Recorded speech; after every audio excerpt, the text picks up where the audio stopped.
hari ini ya, selalu sehat ya, dan tetap semangat belajar di rumah. Baiklah, untuk pembelajaran kali ini kita sudah masuk tema 2, subtema 1, PB1, udara bersih bagi kesehatan.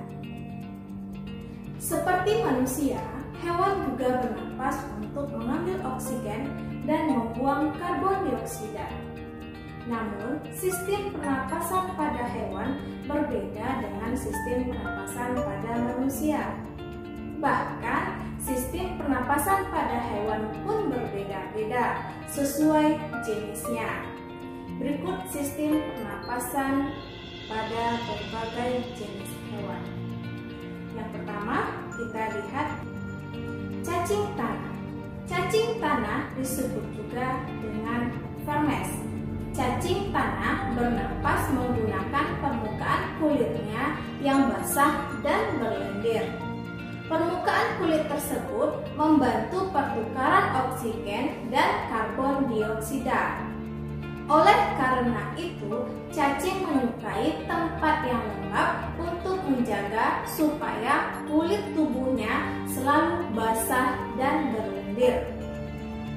Di bawah permukaan kulit cacing yang tipis terdapat pembuluh udara. Saat udara masuk melalui kulit cacing yang tipis, oksigen diikat oleh darah. Pada darah cacing mengandung hemoglobin sehingga mampu mengikat oksigen. Oksigen yang diikat oleh hemoglobin tersebut lalu diedarkan ke seluruh tubuh. Zat sisa pembakaran berupa karbon dioksida dan uap air dikeluarkan dari tubuh juga melalui permukaan kulit yang basah tersebut.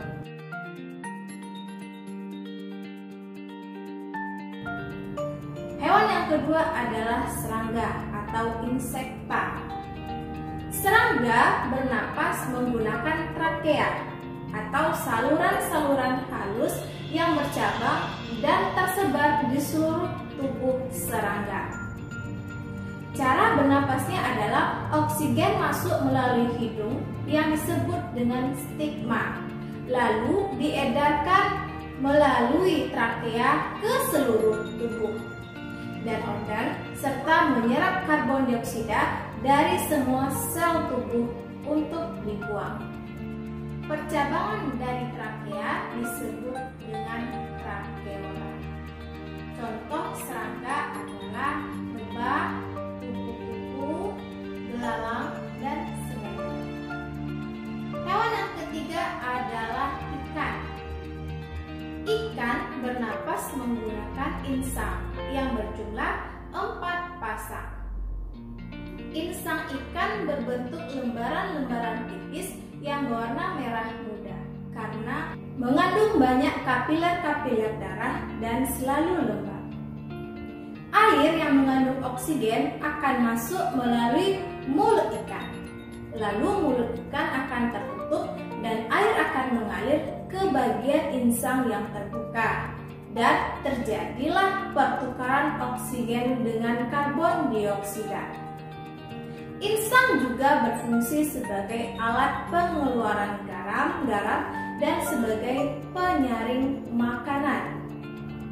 Ikan yang hidup di lumpur seperti ikan gabus, ikan lele, dan ikan gurami mempunyai lipatan-lipatan pada insang yang disebut dengan labirin. Labirin berfungsi untuk menyimpan oksigen cadangan.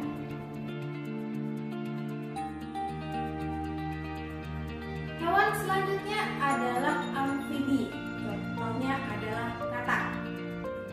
Amfibi merupakan hewan yang memiliki 2 tahap hidup, yaitu di air kemudian di darat.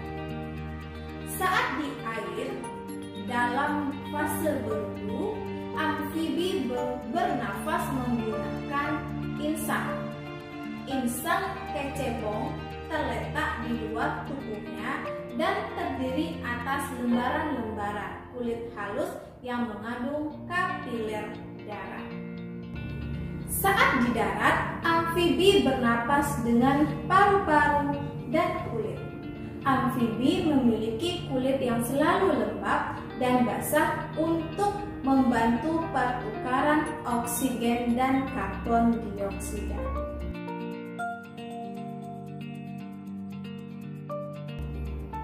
Hewan selanjutnya adalah reptil. Reptil bernapas menggunakan paru-paru.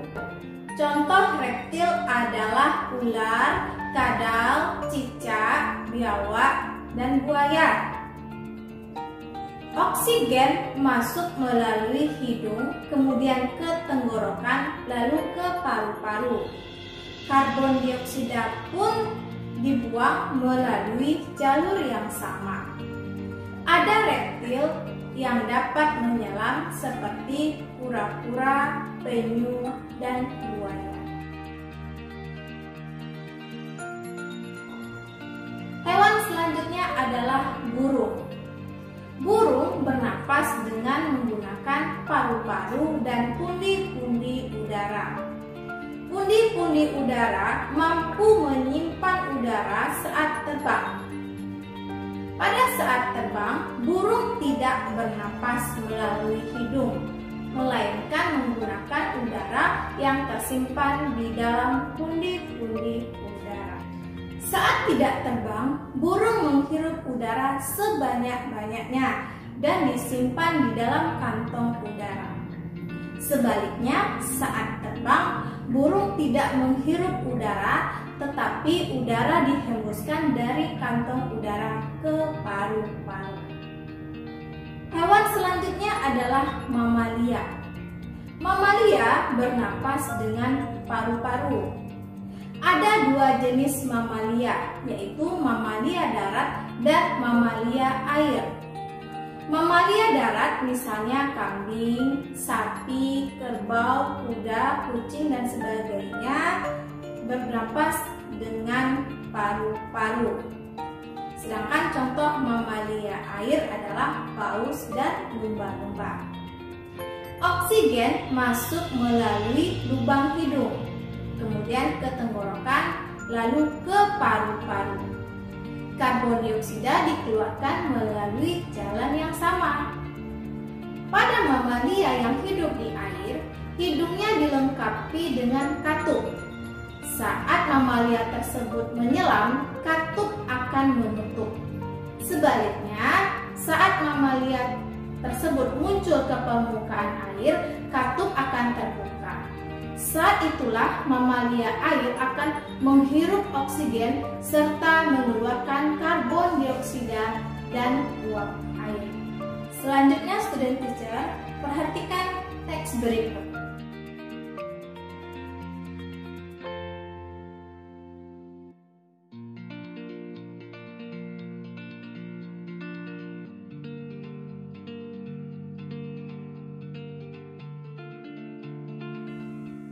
Informasi adalah sekumpulan fakta yang menggambarkan sebuah peristiwa atau kejadian tertentu.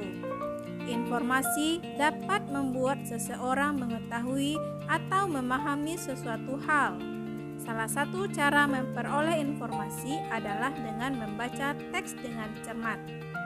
Setelah membaca, informasi dapat diperoleh dari jawaban pertanyaan-pertanyaan yang menggunakan kata tanya apa, di mana, kapan, siapa, mengapa, dan bagaimana. Selain itu, kita dapat membuat pengelompokan untuk setiap pertanyaan dengan cara membuat sebuah peta pikiran atau mind map.